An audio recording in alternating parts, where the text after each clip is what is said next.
सुप्रभात बच्चों। आज हम आपको हिंदी व्याकरण में पाठ 10 काल के बारे में अध्ययन कराएंगे। तो बच्चों सबसे पहले देखिए काल। काल किसे कहते हैं? काल की परिभाषा क्या होती है? काल क्रिया के जिस रूप से कार्य के करने या होने के समय की जानकारी होती है उसे काल कहते हैं। बच्चों देखिए, इसका मतलब यह है कि हम कोई भी कार्य करते हैं तो वह कार्य किस समय में हो रहा होता है तो उसे हम काल कहते हैं कि कोई भी कार्य किस समय किया जा रहा है। और हमें किसी भी वाक्य से पता चलता है कि कार्य कौन से समय में किया जा रहा है, तो कार्य के करने या होने के समय की जो हमें जानकारी देता है उसे हम काल कहते हैं। देखिए बच्चों, यहाँ पर आपका जो पहला वाक्य है, दीपाली पूजा कर रही है, तो यहाँ पर देखिए आपको पता चल रहा है कि कर रही है आ रहा है शब्द में, तो यह कार्य वर्तमान काल में हो रहा है। ठीक है बच्चों। दूसरे वाक्य में देखिए आप, भानु बाजार गया। यहाँ पर गया से पता चल रहा है कि क्रिया बीते हुए समय में, क्योंकि वह बाजार चला गया, गया का प्रयोग किया गया है, तो यहाँ पर पता चल रहा है कि समय बीत चुका है। तीसरे वाक्य में देखिए बच्चों, ट्रेन अभी आएगी। आएगी क्रिया से आने वाले समय का पता चल रहा है कि ट्रेन अभी आएगी, आई नहीं है, आने वाले समय में आएगी। ठीक है बच्चों। तो अब हम आपको ये बताते हैं कि काल के भेद, काल के कितने भेद होते हैं। तो बच्चों काल के 3 भेद होते हैं। पहला आपका है वर्तमान काल, दूसरे नंबर पर आपका आता है भूतकाल, तीसरे नंबर पर आपका आता है भविष्यत काल, मतलब भविष्य काल। तो बच्चों चलिए सबसे पहले हम वर्तमान काल के बारे में आपको बताते हैं कि वर्तमान काल हम किसे कहते हैं, वर्तमान काल की क्या परिभाषा होती है। क्रिया के जिस रूप से पता चले कि कार्य वर्तमान समय में हो रहा है वह क्रिया वर्तमान काल की कही जाती है। तो बच्चों देखिए, आपको इसकी परिभाषा से पता चल रहा है कि जो कार्य वर्तमान समय का मतलब है इस टाइम, प्रेजेंट टाइम पर जो कार्य हो रहा है वह वर्तमान काल कहा जा रहा है। यहाँ पर देखिए बच्चों, आपको कुछ उदाहरण भी दिए गए हैं। पहले नंबर पर आपका जो वाक्य है उसमें क्या है, रीता पुस्तक पढ़ रही है, तो यहाँ पर पढ़ रही है का प्रयोग किया गया है, तो कार्य वर्तमान काल में हो रहा है। दूसरा वाक्य है आपका, उसकी माँ कपड़े धो रही है, तो यहाँ पर रही है शब्द का प्रयोग किया गया है, तो यह कार्य वर्तमान काल में हो रहा है। तीसरा वाक्य है आपका बच्चों, वह नाचती है, तो यहाँ पर बच्चों देखिए नाचती है शब्द का प्रयोग किया गया है, तो आपको पता चलता है कि कार्य वर्तमान काल में हो रहा है। चौथा वाक्य देखिए बच्चों, बच्चा हंसता है, तो यहाँ पर हंसता है मतलब बच्चा इस टाइम हंसता है, ये समय का पता चल रहा है कि यह सारे कार्य वर्तमान काल में हो रहे हैं। दूसरे नंबर पर आता है बच्चों आपका भूतकाल। तो देखिए भूतकाल की परिभाषा क्या होती है। क्रिया के जिस रूप से पता चले कि कार्य बीते हुए समय में हुआ वह क्रिया भूतकाल की कही जाती है। देखिए यहाँ पर बच्चों परिभाषा से आपको पता चलता है कि जो कार्य बीते हुए समय, मतलब जो समय चला गया है। हम उस समय के बारे में यदि कोई भी बात करते हैं तो वह भूतकाल कहा जाता है। यहाँ पर देखिए बच्चों, आपका जो पहला वाक्य है वो है कृष्ण ने अर्जुन को उपदेश दिया। तो यहाँ दिया शब्द का प्रयोग किया गया है, तो इससे पता चलता है कि जो क्रिया है वह भूतकाल में हो चुकी है। दूसरा वाक्य है आपका राधा स्कूल गई। तो यहाँ पर गई शब्द का प्रयोग है, तो पता चलता है कि जो कार्य है वह भूतकाल में हो चुका है। तीसरा वाक्य आता है आपका अनुज रात में लौटा। तो यहाँ लौटा शब्द का प्रयोग किया गया है, तो पता चलता है कि अनुज जो था वो रात को लौट चुका है, अपने घर लौट चुका था।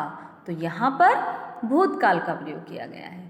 अब देखिए बच्चों, चौथा वाक्य है आपका गाय घास चर रही थी। गाय घास चर रही थी का प्रयोग किया गया है, तो आपको पता चलता है कि यहाँ पर जो क्रिया है वह भूतकाल की है।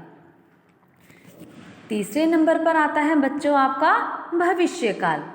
तो भविष्यकाल की परिभाषा बताते हैं आपको। क्रिया के जिस रूप से आने वाले समय में कार्य के होने की सूचना मिलती हो वह भविष्यकाल की क्रियाएं कही जाती है। इससे आपको बच्चों, इस परिभाषा में आपको ये बताया गया है कि जो भी कार्य आने वाले समय में किया जाएगा वह भविष्यकाल कहा जाता है। इसमें पहला वाक्य देखिए बच्चों, कल स्कूल बंद रहेगा। यहाँ पर रहेगा शब्द का प्रयोग है, क्योंकि यह आने वाला समय कि कल बंद रहेगा। यहाँ कल से तात्पर्य आने वाले कल से किया गया है, तो यह क्रिया भविष्यकाल की है। दूसरा वाक्य है आपका पार्थ कल से स्कूल जाएगा। तो यहाँ पर जाएगा शब्द का प्रयोग किया गया है, तो यह क्रिया भविष्यकाल की है। तीसरा वाक्य है आपका विजय आज पत्र लिखेगा। तो विजय जो है वह पत्र आने वाले समय में लिखेगा। तो यहाँ पर लिखेगा शब्द का प्रयोग किया गया है, तो आपको पता चलता है यह क्रिया भविष्यकाल की है। चौथा वाक्य है आपका पापा फल लाएंगे। तो यहाँ पर लाएंगे शब्द का प्रयोग है, तो बच्चों आपको पता चल रहा है कि यहाँ पर क्रिया भविष्यकाल में होगी। ठीक है बच्चों, तो आपको पता चला होगा कि हम काल किसे कहते हैं और काल के कितने भेद होते हैं। तो काल के 3 भेद होते हैं। पहला आपका है वर्तमान काल, दूसरा होता है आपका भूतकाल, तीसरा आपका होता है भविष्यकाल। तो चलिए बच्चों, अब हम क्या करते हैं, इसका अभ्यास कार्य करते हैं।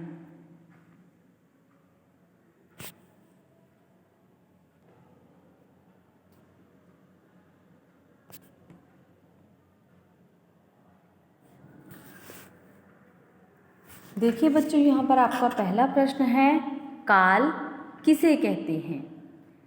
क्रिया के जिस रूप से कार्य के करने या होने के समय की जानकारी होती है उसे काल कहते हैं। दूसरा प्रश्न है आपका काल के भेद लिखिए। तो काल के 3 भेद होते हैं, वर्तमान काल, भूतकाल और तीसरा है आपका भविष्यकाल। तीसरा प्रश्न है आपका वर्तमान काल की क्या पहचान है। वर्तमान काल में कार्य वर्तमान समय में होता है। ठीक है बच्चों। चौथा प्रश्न आता है आपका भूतकाल किसे कहते हैं। क्रिया के जिस रूप से पता चले कि कार्य बीते समय में हुआ वह भूतकाल होता है। पांचवा प्रश्न है आपका भविष्यकाल के अंत में क्या आता है। तो इसका उत्तर है बच्चों भविष्यकाल के अंत में गा, गी, गे आदि शब्द आदि आते हैं। ठीक है बच्चों। अब देखिए बच्चों, आपका उसके बाद आपका दूसरा प्रश्न आता है, निम्न वाक्यों में प्रयुक्त क्रिया का काल बताइए। तो देखिए, इसमें पहले नंबर पर है आपका कार आती है। तो यहाँ आती है से पता चलता है कि कार्य वर्तमान काल में हो रहा है। दूसरा है आपका मैं असम जाऊंगा। यहाँ पर जाऊंगा शब्द का प्रयोग किया गया है, तो यह भविष्य काल है। तीसरे नंबर पर है आपका शाम ने चाय पी थी। यहाँ पर थी शब्द का प्रयोग है, तो यह कार्य भूतकाल है। चौथे नंबर पर है आपका कल मेरी बहन आएगी। यहाँ पर आएगी शब्द का प्रयोग है, तो आपको पता चल रहा है कि कार्य भविष्य काल में हो रहा है। पांचवें नंबर पर है आपका मैं महाभारत पढ़ रही हूँ। यहाँ पर रही हूँ का प्रयोग है, तो आपको पता चल रहा है कि कार्य वर्तमान काल में हो रहा है। अगला प्रश्न है आपका बच्चों, कोष्टकों में दिए गए निर्देश के अनुसार काल को बदलकर वाक्य पुनः लिखिए। तो देखिए बच्चों, पहला है इसमें आपका मेरी माता भोजन पका रही है। तो यह आपका वर्तमान काल है, तो इसे हमें भूतकाल में परिवर्तित करना है। तो यहाँ पर हो जाएगा इसका मेरी माता भोजन पका रही थी। दूसरा है इसमें अनु पुस्तक पढ़ रही थी।